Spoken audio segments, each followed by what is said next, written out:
इसमें कोई कमजोर बंदा तुमसे जीत रहा है। क्यों? क्योंकि वो बिना झिझके चलता है, बिना रुके बोलता है, जैसे हर चीज उसकी हो, और दुनिया यकीन भी कर लेती है। जानते हो क्यों? क्योंकि दुनिया को यकीन दिखता है, सच नहीं। कॉन्फिडेंस एक हथियार है, अगर तुम इसे लेकर नहीं चलोगे तो कोई दूसरा इसी हथियार से तुम्हें दबा देगा। जो बोल्ड होता है वही जीतता है, फिर चाहे उसके अंदर काबिलियत कम हो। जो झिझकता है वो पीछे छूट जाता है, फिर चाहे उसके अंदर टैलेंट कूट कूट के क्यों ना भरा हो। इस दुनिया में ताकत उसे नहीं मिलती जो बहुत अच्छा है, ताकत उसे मिलती है जो खुद पर सबसे ज्यादा यकीन करता है। कॉन्फिडेंस इंतजार करने से नहीं आता है, कॉन्फिडेंस उस चीज से आता है जिसे करने से तुम्हारे अंदर का नौकर भी डरता है। कॉन्फिडेंस कोई माइंडसेट नहीं है, बल्कि ये आइडेंटिटी है, और ये आइडेंटिटी तब बनती है जब आप अपने खुद के पुराने वर्जन से लड़ते हो, उस पुराने वर्जन से जो आज भी किसी न किसी के सामने सर झुकाए खड़ा है। वो पल जो तुम्हें छोटा बनाता उसे खत्म करो, वो सोच, वो आदत, वो इंसान जो तुम्हें रोकता है उसे काट दो, जो तुमसे अप्रूवल मांगता है उसे नो कहो, जो पसंद आने की कोशिश करे उस पर हंस दो। देखो दुनिया तुम्हें कहेगी अच्छे बनो, मीठे बनो, सबको खुश रखो, लेकिन नाइस गाय इस्तेमाल ही होते हैं। और पावरफुल लोग भले वो कड़वे होते हैं लेकिन वो सटीक होते हैं, शांत होते हैं, तेज होते हैं, कैलकुलेशन के साथ चलते हैं। और ये सब शुरू होता है उस आवाज को मारने से जो कि अप्रूवल मांगती है। तुम्हें किसी की वैलिडेशन की जरूरत नहीं है और ना ही किसी की इजाजत की, बल्कि तुम्हें तो सिर्फ एक तैयारी की जरूरत है अपने पुराने वर्जन से भिड़ने की। अंदर का नौकर मरेगा तभी तो राजा जगेगा। पावरफुल लोग देखो शोर नहीं करते और ना ही उन्हें आपकी तारीफ की जरूरत। बस इतना हो कि जहां तुम जाओ वहां का माहौल बदल जाए, तुम उस जगह के मालिक लगने लग जाओ।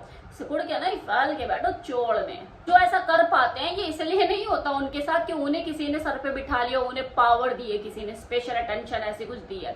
भाई उसके अंदर की जो वाइब है ना शुरू से किंग वाली रही है। तुम्हें लगता है कि तुम ज्यादा बोलोगे तो डोमिनेंट कहलाओगे, नहीं, आप प्रिडिक्टेबल हो जाओगे। जो शांत रहता है, चुप रहता है, वो ज्यादा बड़ा खतरा होता है, क्योंकि आपके उसके नेक्स्ट मूव का पता ही नहीं लगता कि उसके दिमाग में चल क्या रहा है। तुम शांत और काम रहते हो और तुम्हारा बॉडी पोस्चर तुमसे पहले बोलता है।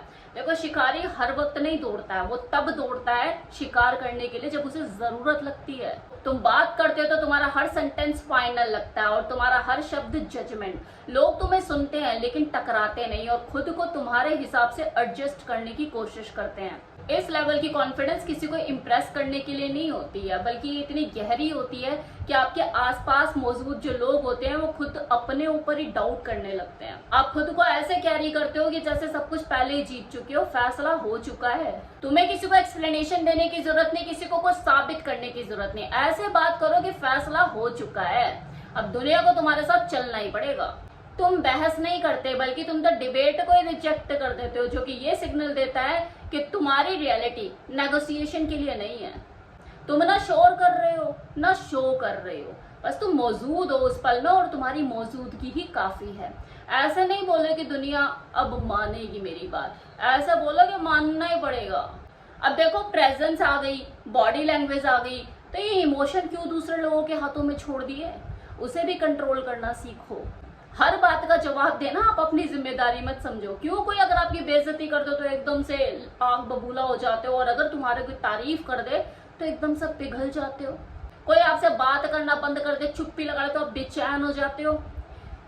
किसी को भी अगर ये जरा से भी भनक लग गई ना कि आपको कौन सी चीज हिला सकती है, वो आपको मैनेज करना सीख जाएगा। तो अपने इमोशंस को मैनेज खुद करना सीखो, उन्हें कंट्रोल करना सीखो। जो व्यक्ति जितना मैनेजेबल होने लग जाता है ना, उसका इस्तेमाल उतना ही ज्यादा होने लग जाता है।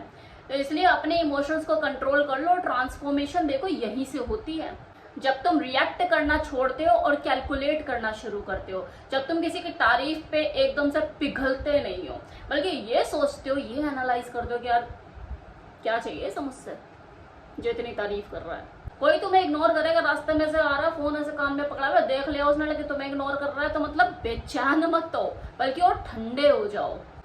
तुम्हारी साइलेंस, तुम्हारी चुप्पी कोई कमजोरी नहीं तुम्हारी, बल्कि ये पावरफुल वीपन है जो कि तुम्हें साइकोलॉजिकली अनरीचेबल बनाती है।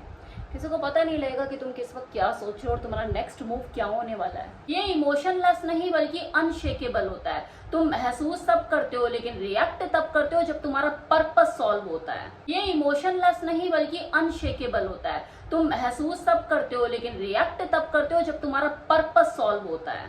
जब भी बोलो ऐसे बोलो जैसे तुम्हारी बात को मान लेना इस दुनिया की आदत है, फिर सामने चाहे एक्सपर्ट हो या कोई भीड़, तुम्हारी बोली बात आखिरी फैसला लगे। देखो, रिस्पेक्ट पाने के लिए ना तुम्हें ज्यादा बोलने की जरूरत नहीं, क्योंकि तुम जितना ज्यादा बोलोगे उतना ज्यादा पढ़े जाओगे और उतना ज्यादा तुम्हारे आगे चैलेंजेस आएंगे। तो कम बोलो लेकिन स्पष्ट बोलो और वहीं छोड़ दो। बाकी साइलेंस दूसरों को संभालने दो, क्योंकि एक स्ट्रॉन्ग स्टेटमेंट के बाद जो खामोशी होती है ना, वो सबसे बड़ी ताकत होती है। जो लोगों को मौका देती है कि वो तुमसे टकराए, लेकिन ज्यादातर लोग टकराते नहीं है कि उन्हें इस बात का डर होता है कि फिर से तुमने कुछ ऐसा बोल दिया तो शायद वो टिक नहीं पाएंगे। ये आवाज की टोन असली इम्पैक्ट है, शब्द तो बाहरी परत है।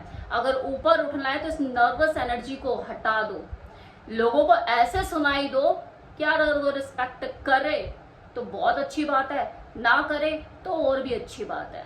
किसी के अप्रूवल की चिंता ना करना, किसी के वैलिडेशन का इंतजार ना करना, यही तुम्हारी सबसे बड़ी ताकत है जो तुम्हें कॉन्फिडेंट बनाती है। शब्द देखो आवाज नहीं बल्कि ये हथियार होते हैं। ज्यादातर लोग ऐसे बोलते हैं जैसे माफी मांग रहे हो अपनी मौजूदगी की, बेवजह की हंसी और हर बात पे नॉट श्योर जैसे पूछ रहे हो किसी से कि क्या मैं थोड़ा सा जी सकता हूँ। तो बोलना नहीं है बल्कि खुद को छोटा महसूस कराना है। ताकत देखो इस बात में नहीं है कि तुम क्या कहते हो, ताकत इस बात में है कि तुम किस बात को कैसे कहते हो।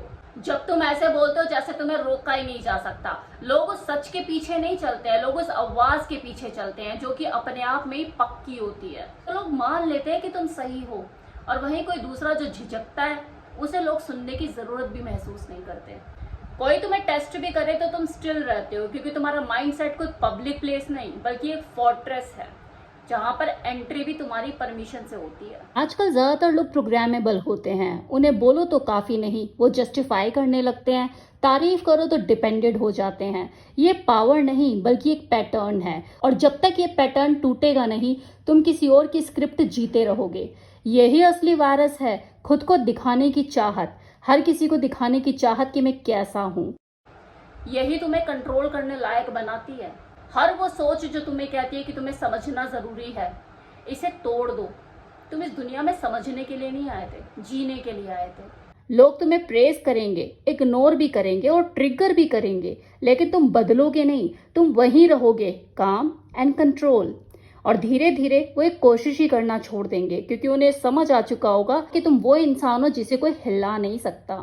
यही फाइनल ट्रांसफॉर्मेशन है, न पोस्चर, न वॉइस, न लुक्स, सिर्फ एक आइडेंटिटी।